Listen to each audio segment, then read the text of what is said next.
15ই August স্বাধীনতার দিন আমাদের আহিস্তার সেকেন্ড হিলিং সেশন ছিল। কত দূর দূর থেকে সবাই এসেছিল এই সেশনটা জয়েন করতে।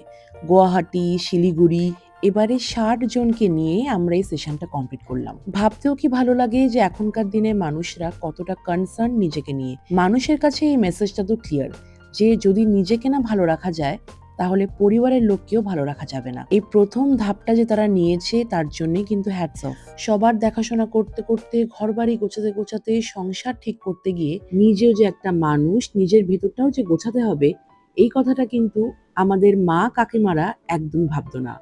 থেরাপিস্ট, সাইকিয়াট্রিস্ট, হিলিং সেশন এগুলো আবার কি? কিন্তু আজ যখন এই আহিস্তার থ্রু দিয়ে এই মানুষগুলোকে দেখছি, বুঝতে পারছি যে এনাদের ভেতরে কতটা কষ্ট, যেটা হয়তো কাউকে কোনোদিনও বলতেই পারিনি। আমাদের সাউন্ড হিলার তনুশ্রী প্রত্যেকটি মানুষকে বুঝিয়েছে যে তারা কতটা ইম্পর্টেন্ট, আমরা নিজেরা কতটা ইম্পর্টেন্ট। নিজেকে সরি বলতে হবে যে সে নিজের সাথে এতদিন অনেক ভুল করে এসছে, সে অনেক ভালো জিনিস ডিজার্ভ করে। নিজেকে সেই ছোট্ট শিশুর জায়গায় নিয়ে যেতে হবে যখন সে কিচ্ছু বুঝতো না, কেয়ার ফ্রি লাইফ লিড করে এসছে। অনেকেই প্রশ্ন করো যে এই আহিস্তা হিলিং সেশনটা কি?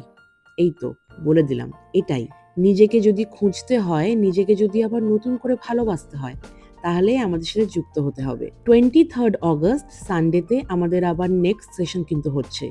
তোমরা যারা যারা আমাদের সাথে যুক্ত হতে চাও তারা স্ক্রিনে দেওয়া নাম্বারে হোয়াটসঅ্যাপ করে অ্যাপয়েন্টমেন্টটা বুক করে নাও। বং সোলমেটস এর মৌসুমী মানে আমার বন্ধুকে জানাই অসংখ্য ধন্যবাদ, কারণ আহিস্তা কিন্তু ওরই ব্রেন চাইল্ড।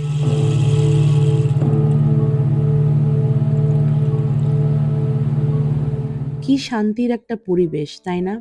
এই বাইরের এত কোলাহল থেকে নিজেকে সরিয়ে আনা, নিজের ব্যাপারে ভাবা যে কতটা কঠিন, ইয়েট কতটা ইজি, সেটা আমাদের সেশন জয়েন করলেই কিন্তু বুঝতে পারবে। লাঞ্চের পর আমাদের ছিল hand painting session.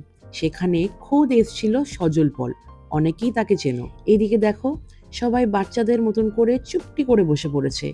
Paper, colour, pencil, eraser, কতদিন হয়তো হয়ে গেছে নিজের জন্যে এগুলো হাতে নেয়নি। এতদিন নিজের সন্তান বা নাতি-নাতনির জন্য যে জিনিসটা করেছে, আজকে নিজের জন্যে সেটা করছে। যে যেমন পারছে তেমন আঁকছে। আমি, মৌসুমী, শান্তিনীও বসে পড়লাম রং নিয়ে। রংগুলোকে নিজের হাতে ফিল করে কিছু একটা আঁকছিলাম। সে যাই হোক না কেন। প্রত্যেকটি মানুষের সে ভেতরের শিশুটি কিন্তু এখনো বেঁচে আছে। আর সেটাই ওই কাগজে কিন্তু প্রকাশ পাচ্ছিল। প্রত্যেকটি মানুষকে আমি ধন্যবাদ জানাই, কারণ তোমাদের সাথে সাথে কিন্তু আমরাও হিল হয়েছি। আমাদের নেক্সট সেশন কিন্তু 23rd অগস্ট। সিট কিন্তু খুব তাড়াতাড়ি বুক হয়ে যাচ্ছে, তাই তোমরাও দেরি করো না।